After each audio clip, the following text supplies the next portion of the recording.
perdidas, precisam da sua solidariedade para você apresentar ou trazê-las à presença do Senhor para serem salvas, abençoadas e transformadas. Louvado seja o nome do Senhor.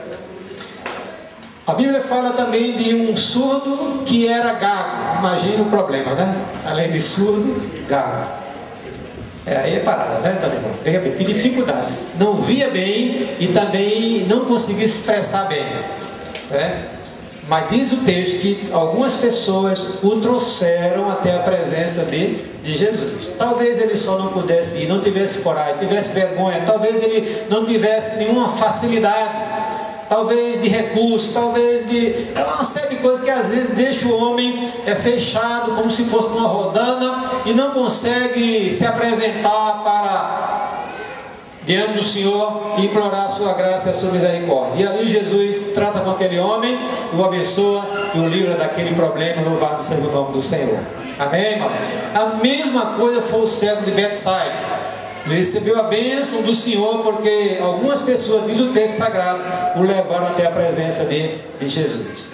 Estava já apagada a luz de fazer esta mensagem, me lembrando também de Pedro.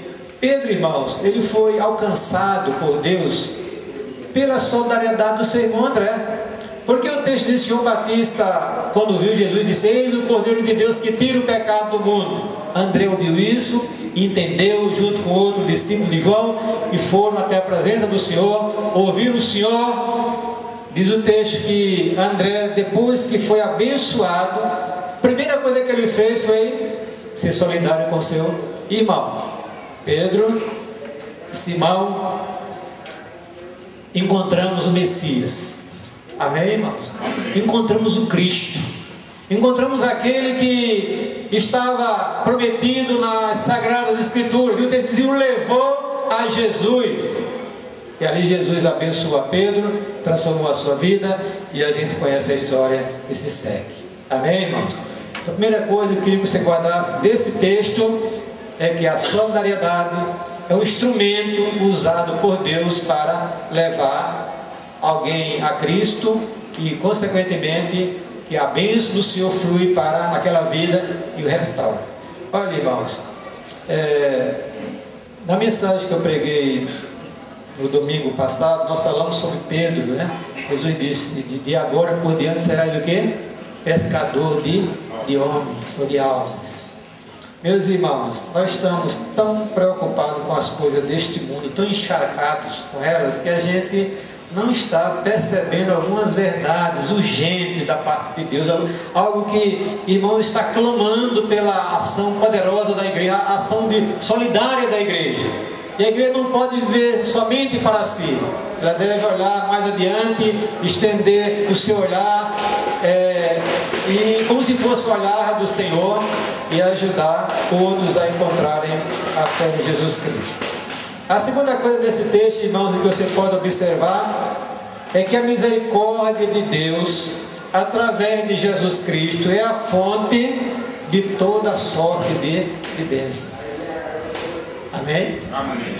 Olha, irmão, ninguém aqui nesse santuário é o que é porque tem algum merecimento. Não. Nós não temos merecimento algum. Nós somos pobres, miseráveis, cegos e nus. Nós somos pessoas que dependemos totalmente de Deus. O que nós somos, meus queridos, é porque Deus em algum momento foi gracioso para conosco através de Jesus Cristo. Então a sua misericórdia, que se renovam cada manhã, mantém a sua igreja de pé diante de sua santa presença.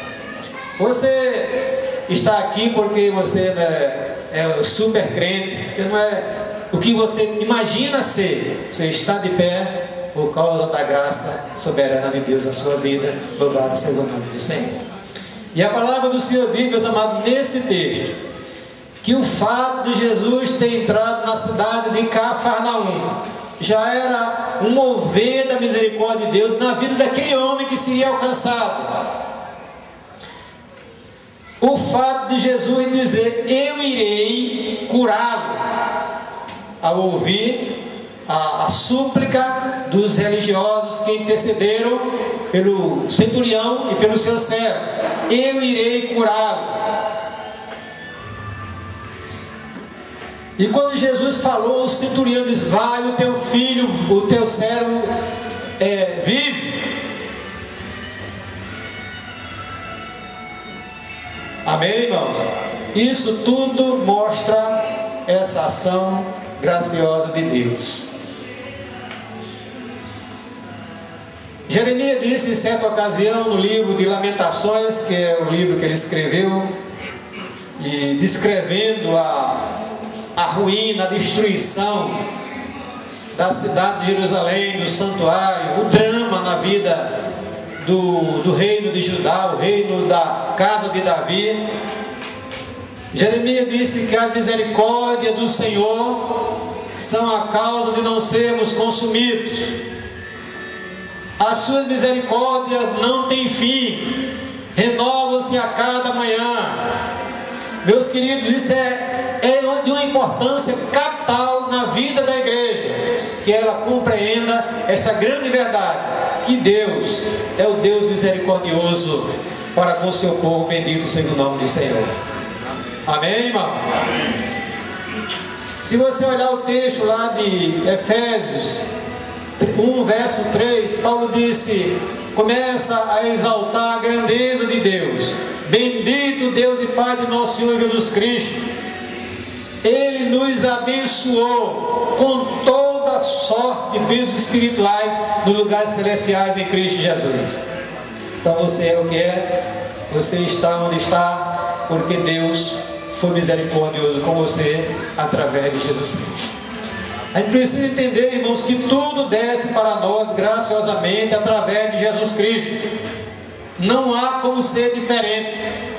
Ninguém pense que Deus manda as bênçãos dos céus para nós, a não ser através do Senhor Jesus Cristo. Ele é o mediador, é o medianeiro entre Deus e os homens. Louvado seja o nome do Senhor. Amém, irmãos? Isso é que a palavra do Senhor nos revela.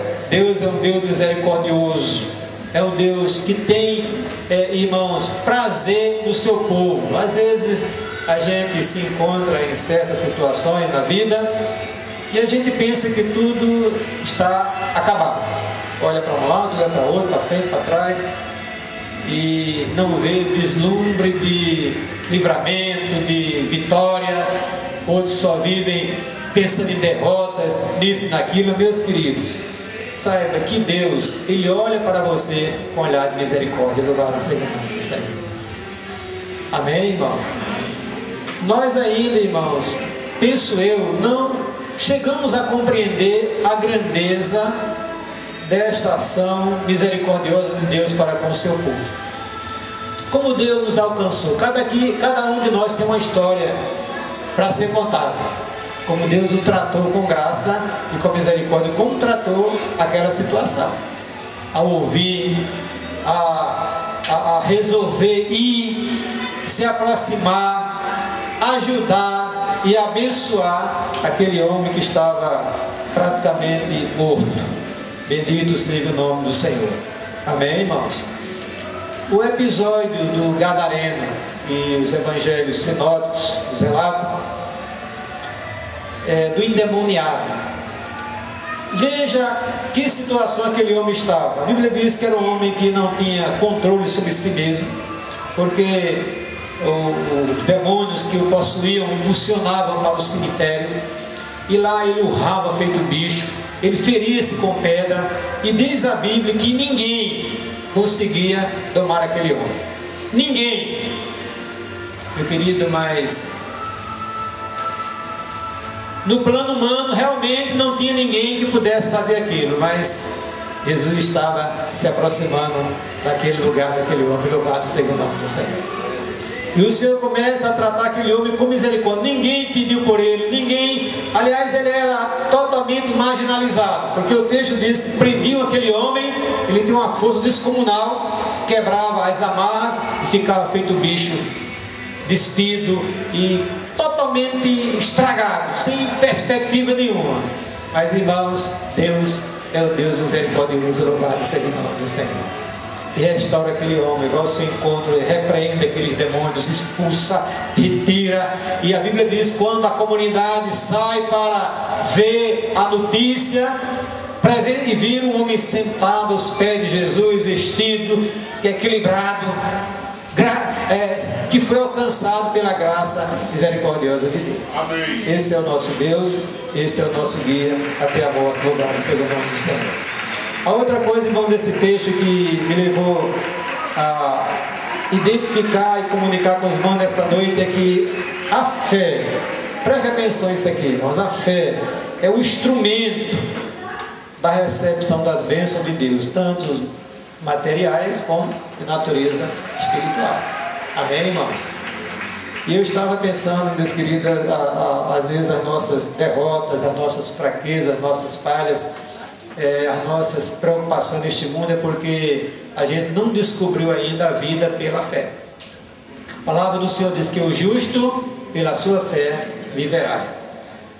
O Salvador disse: se tiverdes fé, usou até uma metáfora, uma figura de linguagem, é do tamanho de uma sementinha de mostarda, sereis capazes de transformar a situação impossível, que é transportar montes. Esta é a ideia.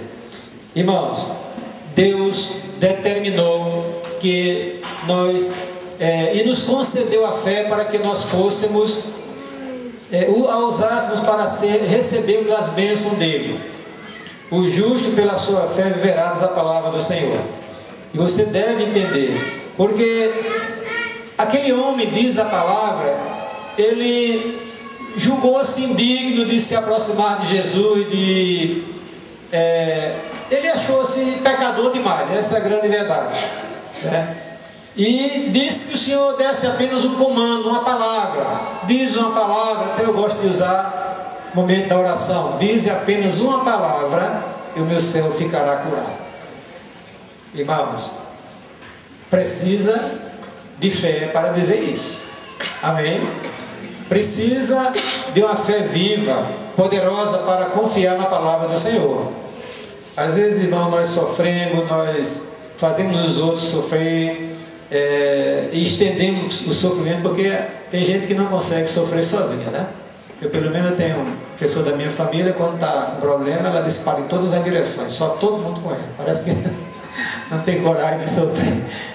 Liga para mim, liga para o outro irmão, liga para um lá em Belo Horizonte, e vai ligando. Quando chega o telefone, lá pronto, misericórdia, é problema.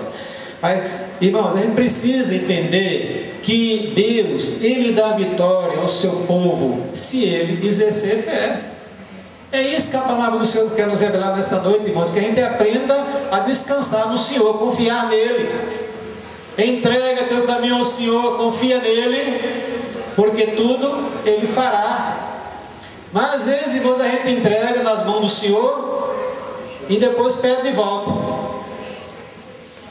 A gente não consegue colocar nas mãos do Senhor e descansar, confiando de que Ele vai dar a solução ao problema, à dificuldade. É pela fé, meus queridos. Dize apenas uma palavra, o meu céu ficará curado. Jesus admirou-se da fé daquele homem. Jesus disse: olha, eu não vi Israel, a terra da promessa, o povo da promessa, da velha dispensação. Eu não vi em Israel ninguém que tivesse fé como este homem de Deus. O Senhor diz apenas uma palavra, porque a tua palavra tem poder, ela tem autoridade, louvado seja o nome do Senhor. Meu querido, será que Deus tem falado à sua igreja, ao seu povo? Onde é que estão as palavras de Deus? Será que você precisa ouvir uma profecia? Não sou contra os profetas nem profecias, desde que seja de acordo com a palavra do Senhor. E a palavra de Deus diz: fale um ou dois profetas e os outros julguem. Não é verdade? Nenhuma palavra que está registrada nesse texto, ou nesta escritura, na Bíblia Sagrada, que envolva uma promessa de Deus que não há de se cumprir na vida daqueles que têm fé. Nenhuma, meu querido. Então a gente tem todas as possibilidades de termos uma vida sadia, poderosa, vitoriosa no nome de Jesus. Amém? Amém. Deixa eu contar aqui um episódio que me veio